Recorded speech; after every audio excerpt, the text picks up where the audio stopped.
जब मशीनें चला रहे होते हैं, मशीनें चलते चलते जो है वो ये धागे तोड़ देती है। चलते चलते मशीनें धागा तोड़ देती है।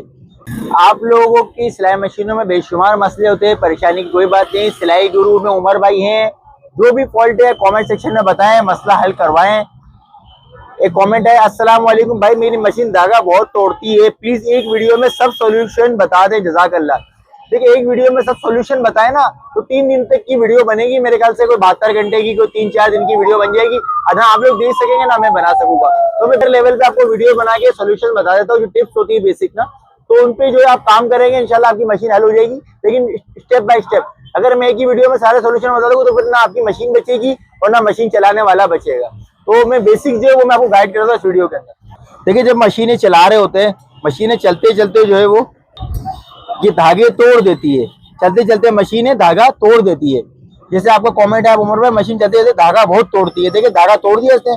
देखिए रीजन क्या होता है मशीनों को धागा तोड़ने का, जो बेसिक रीजन, ज्यादातर रीजन ये होता है कि हम टेंशन को बहुत ज्यादा टाइट चला रहे होते हैं।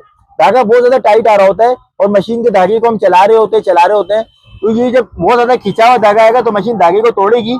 तो आपने इसको नॉर्मल लेवल पे रखना है, ना ज्यादा ढीला रखना है ना ज्यादा टाइट रखना है, नॉर्मल लेवल पे रखना है।